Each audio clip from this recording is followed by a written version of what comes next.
Su turno terminaba en 10 minutos. Antonia miró nerviosamente el reloj. En casa la esperaban su hija y su esposo, y el último paciente se retrasaba. No quería llegar tarde del trabajo. Su esposo ya se quejaba constantemente y la celaba por todo. La joven intentaba leer impacientemente el nombre del paciente, escrito de manera ilegible por el turno anterior. Ya había limpiado y ordenado todo. El fregadero brillaba, las agujas, jeringas, vendas, algodón y tiritas usadas estaban recogidas en grandes bolsas negras de basura. Solo faltaba el último paciente, y estaba atrasado. Antonia miró la puerta con disgusto, metió la mano en el bolsillo y sacó las llaves. A las 6 en punto decidió no esperar más y cerrar el consultorio. Él era el culpable, y a ella no le pagarían horas extra de todos modos. Afuera ya casi había oscurecido. Se vistió lentamente, esperando que tal vez aún llegaría, pero no ocurrió. Cerró el consultorio y decidió pasar por la tienda a comprar víveres de camino a casa. Ya empezaba a oscurecer. Antonia amaba el crepúsculo, era la hora más misteriosa del día. El único inconveniente de su pueblo, perdido en el bosque lejos de la carretera, era la falta de alumbrado público. Pero la luna brillaba intensamente, así que el camino a casa era visible. Además, siempre llevaba una linterna en su bolso, por si acaso. El consultorio estaba en las afueras del pueblo, con el bosque detrás.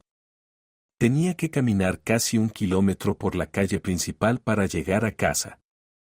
Antonia bajó los escalones del porche y casi saltó del susto. Junto a la entrada había un enorme lobo, mirándola con ojos amarillos como faros.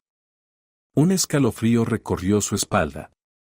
Los lobos nunca entraban en el pueblo, así que la gente solía caminar por las calles tranquilamente por la noche, e incluso iban al bosque por setas y bayas sin temor. Los caminos de las personas y los depredadores rara vez se cruzaban. Espera, pensó Antonia. Su padre. Su padre vivía en una aldea al otro lado del bosque.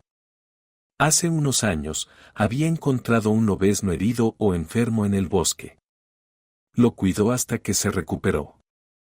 El lobo vivió con él un tiempo, pero luego regresó a su hábitat natural, el bosque. ¿Podría ser él? El lobo seguía sentado, observándola. Antonia recordó que su padre le había puesto un collar verde al lobezno. Eso fue hace poco más de 1 año. ¿Podría ser el mismo lobo? Despacito, para no enfadar al animal, intentó sacar la linterna de su bolso. El lobo no se movió, solo la miraba con una expresión extraña. No mostraba ni malicia ni agresividad. Parecía estar esperando algo.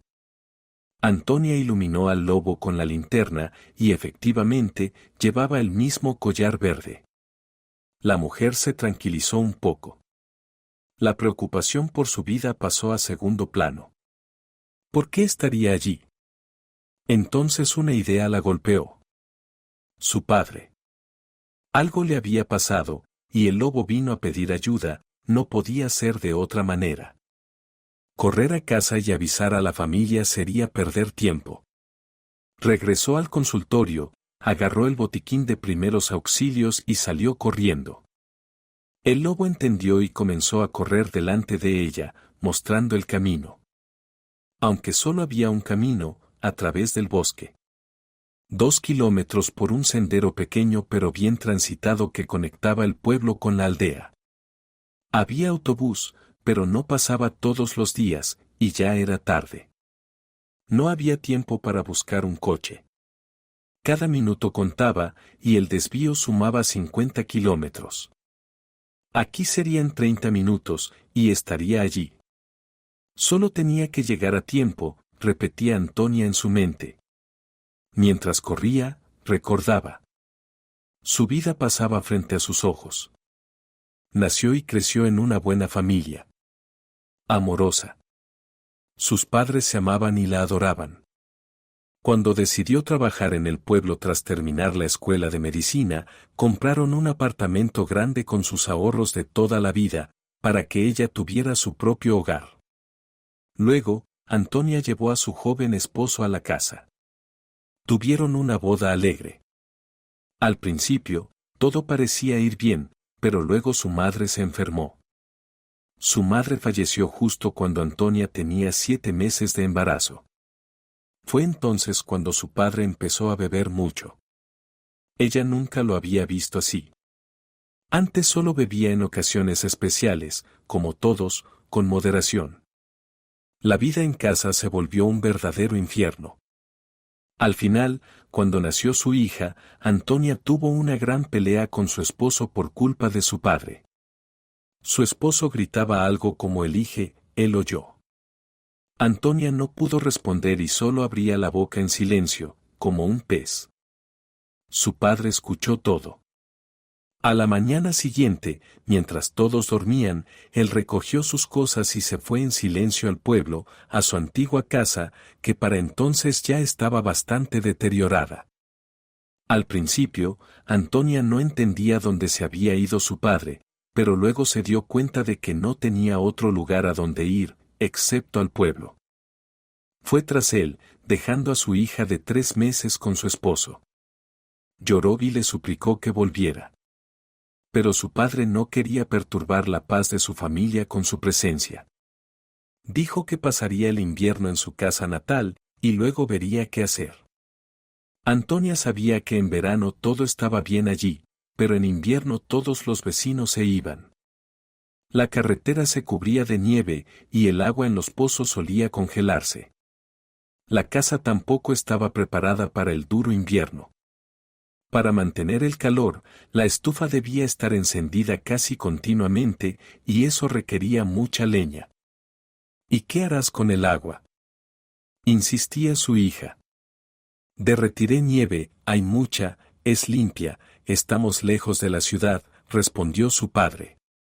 Papá, ¿por qué bebes? Antonia sentía lástima por el anciano, pero no sabía cómo convencerlo de volver a casa. No beberé más, Antonia, no beberé más, prometió el anciano sin mirarla. Sé que está mal. Desde la muerte de tu madre, la vida se volvió triste, que en paz descanse. La tristeza me invadió. Pero no beberé más, Antonia, no lo haré. Pero no me pidas que vuelva a casa. Aquí tengo cosas que hacer, mantengo mis manos ocupadas, y lo más importante, mi mente. No te preocupes por mí, vuelve con tu hija y tu esposo. Antonia siguió visitando a su padre hasta el final del invierno, llevándole grandes bolsas de conservas, cereales y té.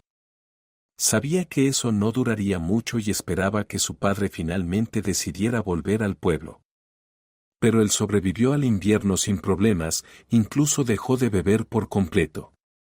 Y en primavera encontró a ese lobezno, que se convirtió en su amigo, y ahora en su salvador.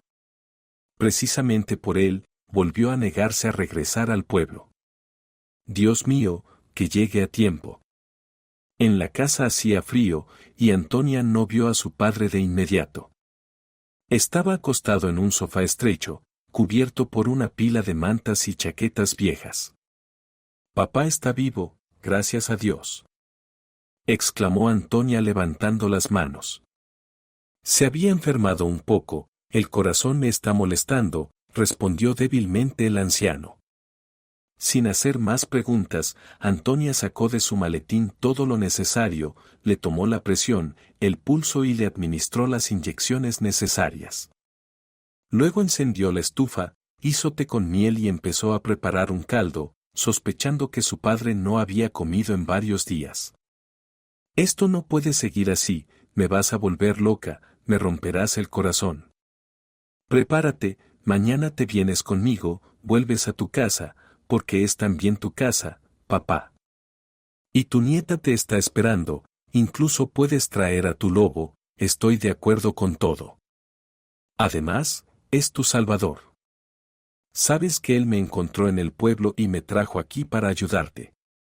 Está bien, Antonia, mañana nos vamos a casa, pero el lobo vive en el bosque ahora, si me necesita, él me encontrará. Y vendré aquí en verano, plantaré un huerto, y dejé de beber, todo gracias a él, mi amigo Gris. El padre y la hija se abrazaron y lloraron.